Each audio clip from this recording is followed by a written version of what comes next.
Welcome, podcast listeners.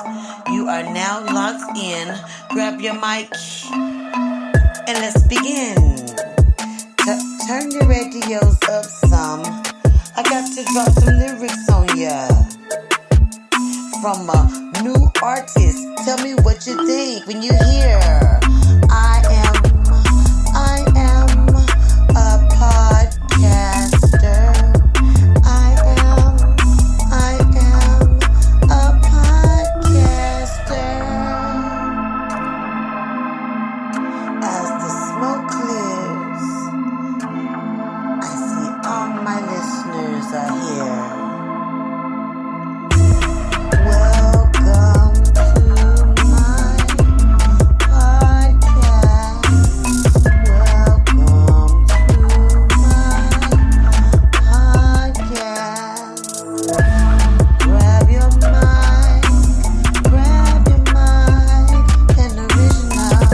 an original.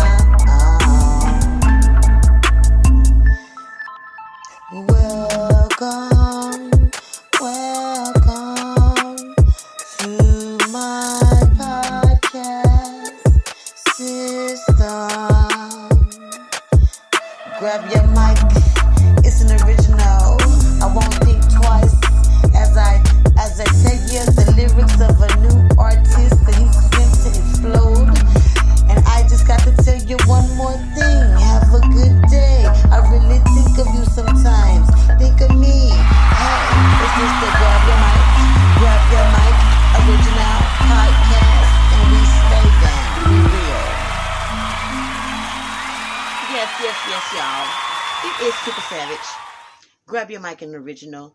And tonight, we are going to really grab our mics, okay, guys? When I say that, I mean that. We're going to get our voices back. We're going to be able to speak on subjects that we have never did on this show.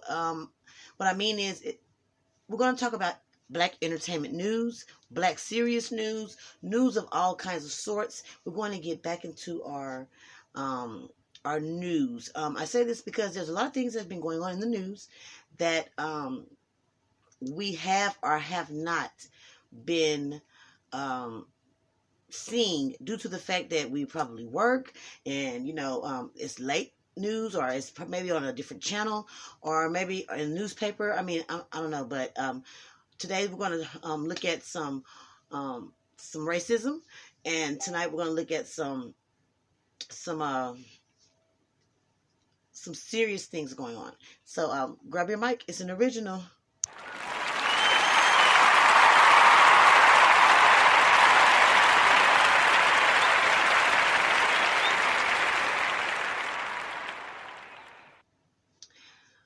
When we return, we will get to our first story. Right now, we're going to go ahead and do a grab your mic original jingle.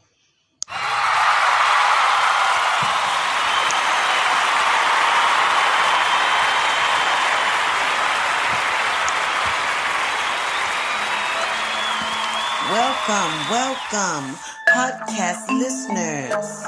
You are now locked in. Grab your mic and let's begin.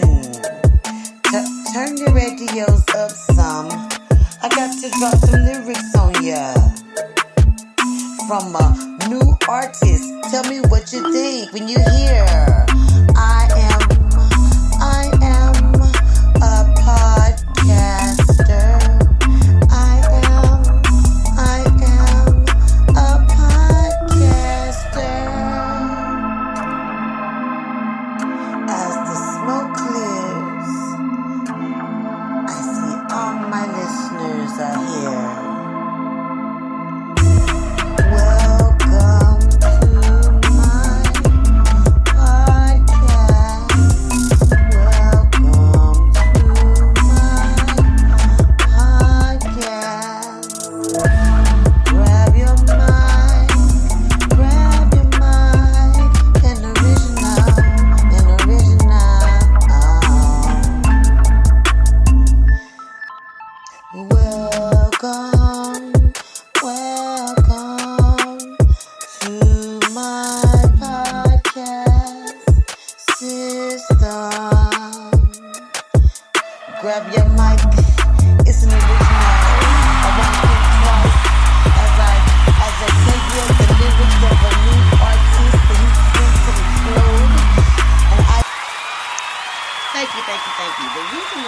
highlight that one more time for you guys is because I love it. I mean, I'm sorry, guys. I love that. That's one of my favorite ones. I write my own jingle, and sometimes I just have to listen to this stuff myself. Like, okay, that's pretty cool.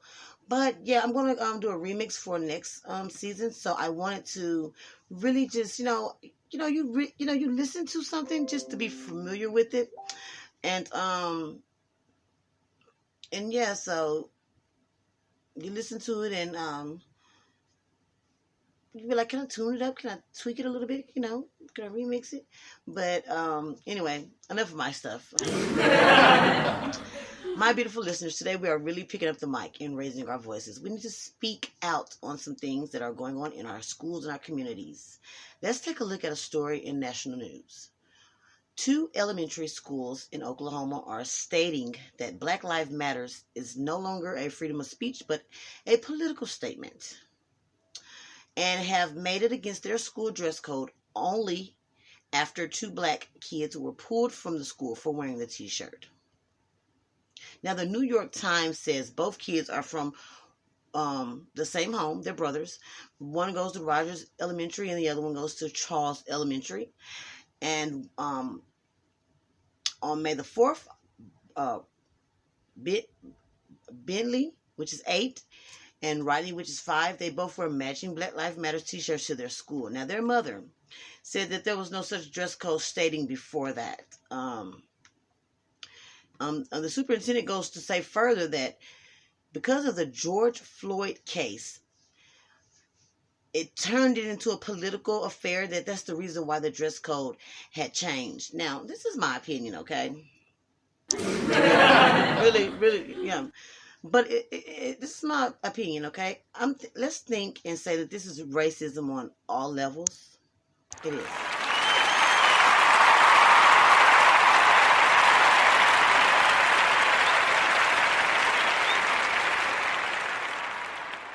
For the simple fact is, this superintendent needs to step down. He or she needs to be fired. They have I don't understand what they're talking about, and they're not making any damn sense at all. Okay, these are kids, 5 and 8.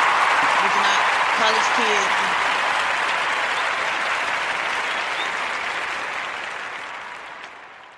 These are not college kids. These are not adults. These are ages 5 and 8. And they're babies. They're small kids that don't know nothing about politics. They do know about freedom of speech. And a matter of fact, everyone in the whole entire school should wear that t-shirt for justice and peace, for one.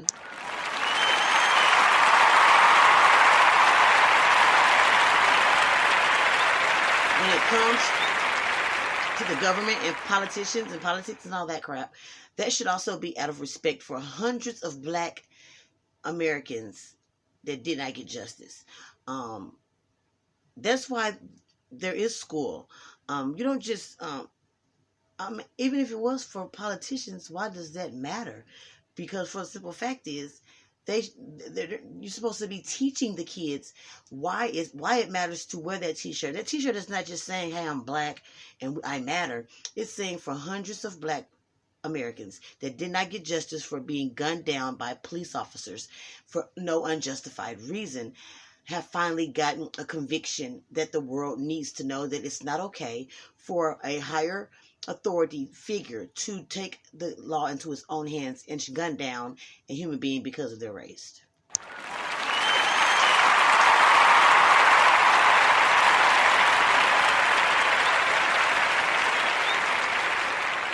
Many times I think as society we fall by the waysides because not only should these superintendents should be on the boy side, so should the teachers, the students, the staff. I mean, when does it become an issue to wear a Black Lives t-shirt to school? You can wear Obama to school, you can wear Bush to school, you can wear Trump to school. You can wear red, white, and blue. You can. We used to have prayer in school. We used to have paddlings. So we've evolved as people. But my thing is this: when does it become where you have to stop wearing something that is of supporting positive change and not negative change. I just don't understand.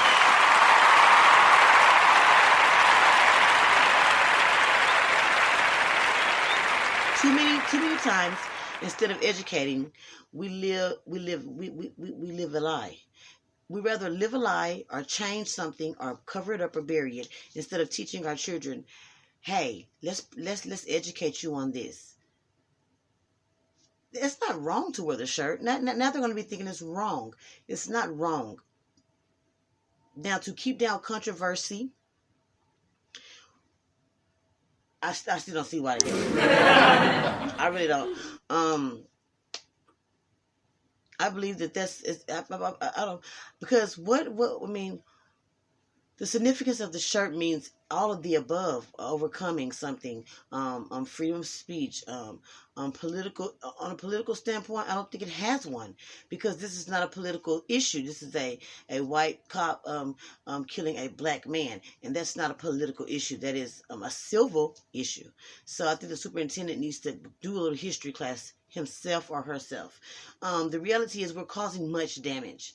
To believe the next step of action would be to open up a class action suit. I would sue the school district. I would. As a mother.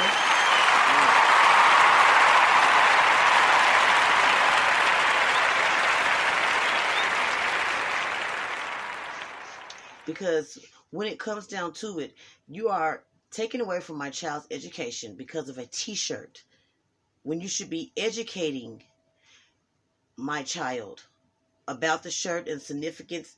And please tell me, what political reason is it? Also, this is how you know the class action suit would be considered, and she would win, and she could probably open up her own school. It doesn't matter. I'm just saying, whatever, homeschool or whatever.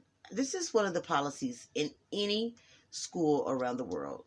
If a handbook gets updated, renewed, changed, anything copied, has to be signed by the student and the parent. You cannot just change it. You cannot just change something without a meeting of the school district. So you can't just all of a sudden say, hey, we changed the dress code. Well, where's my copy? When the date that it came effective, and where's my signature that says that date? Because if you just change the dress code today because of my kids having on this shirt, then that is definitely a lawsuit for racism. And if you changed it prior till then, and I didn't get a copy, or me and my son didn't sign it, then there's no way that I got a copy of it. So that's another. So all in all, I would sign a waiver for you. I would sign a petition. Super Savage, I would, for this lady. And this is in Oklahoma. And so, I mean, even now, our kids are having to pay the price for justice being served for someone of color. And it's ridiculous. It really is.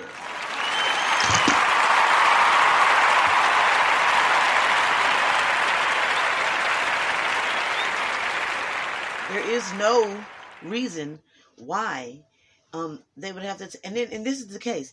Okay, so they have to take their shirt off. Can they still? I mean, okay. The only way I can see that working out is if they wear a uniform, which they don't.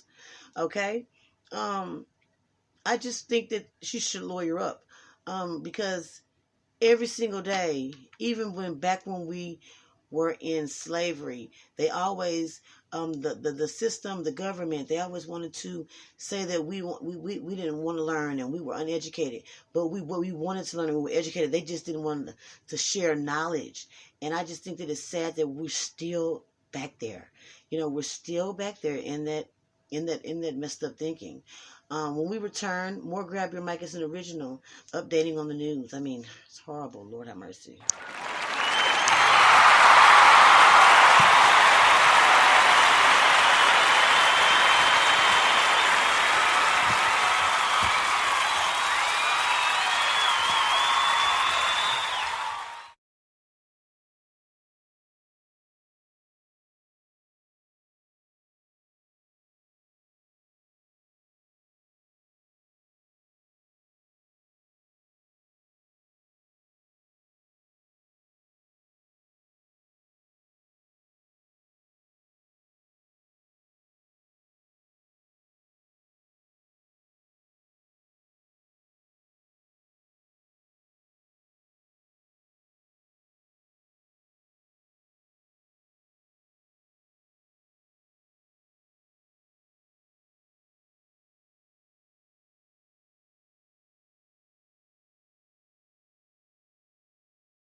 Welcome back.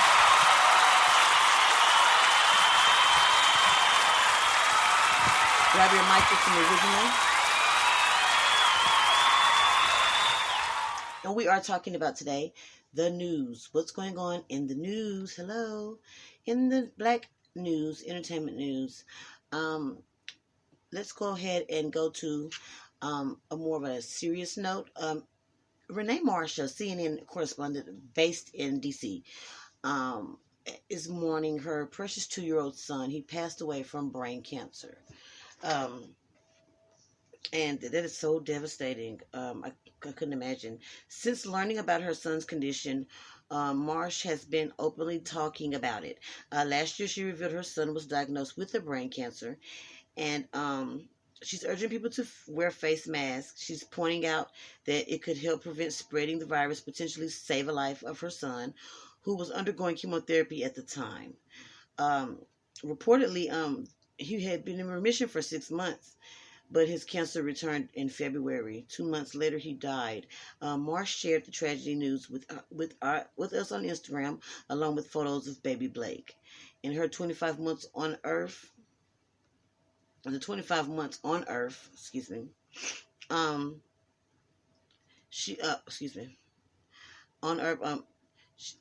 she was taught her how to be strong, and also taught endurance.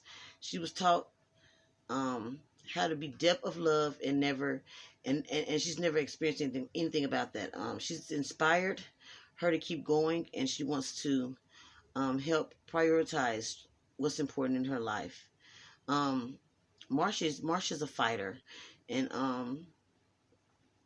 Marsh expressed that her dedication to fighting pancreatic cancer for the rest of her life. I will do just to spare other parents from unbearable pain, but I would do it forever in honor of Blake.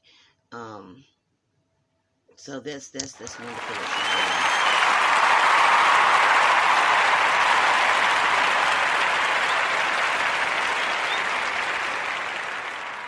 Yeah, I can only imagine. I mean, how tragic that must be for her. My son had leukemia ever since he was the age of 2 years old, up until the age of 12. He's now 14, and it took a toll on us. It really did. But in the long run, it made us stronger. It made us love harder, and we can conquer the world if we can make it through things like that. Just to see your child sick and being able to go to chemotherapy every week for years and years of his life, it just made me a stronger mother, and I love my son for that. I love it.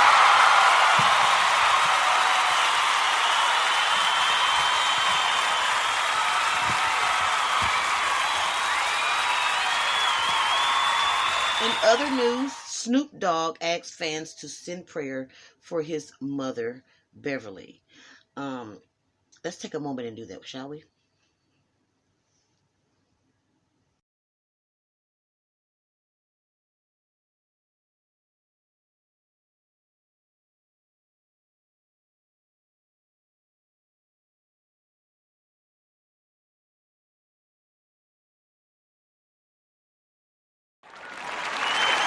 Thank you.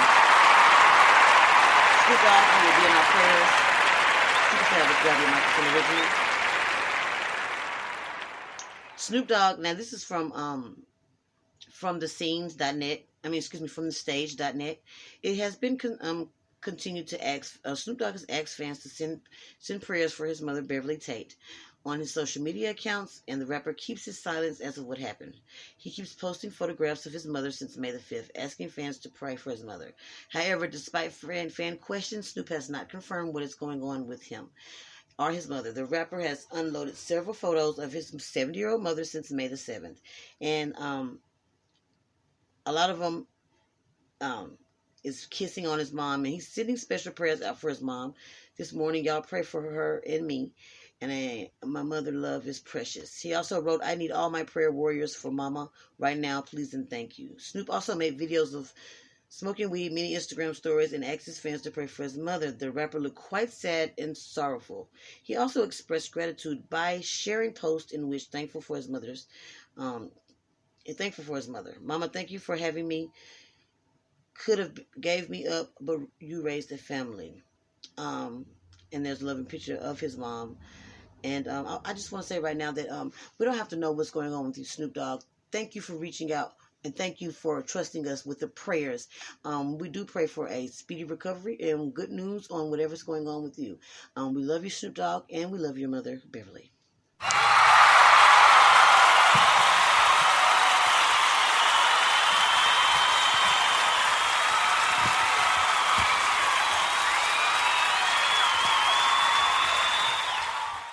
All right, and last but not least, are the stimulus checks going to be 4 stimulus checks? I'm going to get 4 stimulus checks.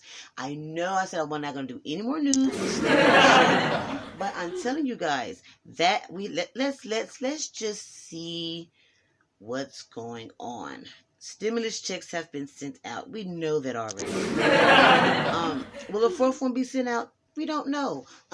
They're trying to see, are we going to get $2,000 a month, or are we going to get any money a month?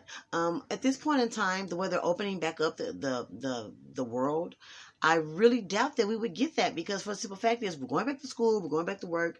The PUAs are their last disbursement is in June. Oh no, July. So after July, the PUA is over. I mean, things are starting to come back a little bit more. Now, I don't know about you guys, but in Arkansas, our numbers are back rising. So keep an eye on the numbers in the news. The numbers are coming back up a little bit. You can see because I'm in Arkansas, and our numbers are getting back staggering just a little bit. I'm still wearing my mask. Matter of fact, I got a Nike mask. Hey, I'm just saying. I'm still doing social distancing, things of that nature. I mean, just because the government is saying one thing, they don't mean that you do it, because they're not in your community. They're not in your home. They're not in your everyday life as a job, and they're not in your state, so they can't mandate what to say when is something over. Only the good Lord says when something is over. When we return, we'll do quote of the day. Grab your mic as an original. I'm Super Savage.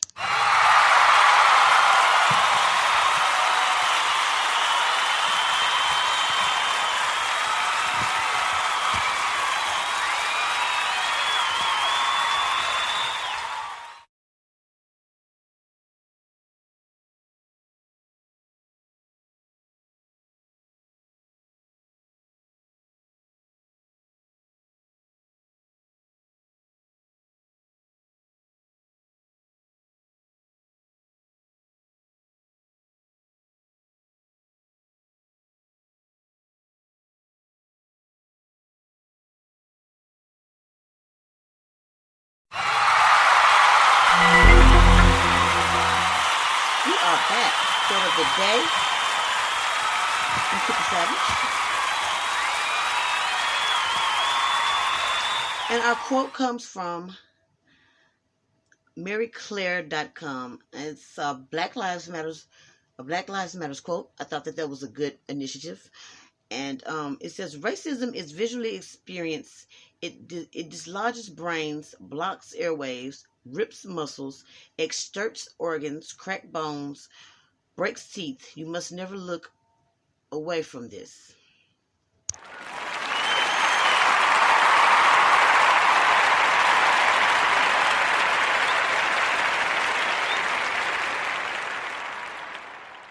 And she is also right. When it comes down to the history of African Americans, we have overcame and will overcome many more things. I believe when it comes to Black-owned businesses, when it comes to anything perceiving us as more than just workers, and beyond workers, we're educators, we're mothers, we're fathers, we're much more than that. We're not slaves, and we're not just Black people. I believe we need to come together as a race, as a and as Americans, because just because one Caucasian person has an opinion don't mean that they all do. I know that is a way of thinking for some of us, but if I have a lot of Caucasian friends, and none of them think like that. The reason why I come to say this is because I'm tired of the fighting. I'm tired of the bickering. I'm tired of, oh, who's right, who's wrong. I want everybody just to love each other. If you can't love anybody, just stay at home. I'm your host, Super Savage, and this is Grab Your Mic and Original. Love one another, respect one another, respect and love yourselves. Until next time. Love ya. Bye-bye. Oh,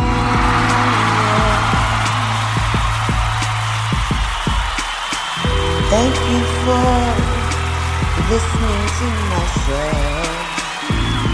I hope you enjoyed yourself, 'cause I did. Oh, we're gonna meet up back here again.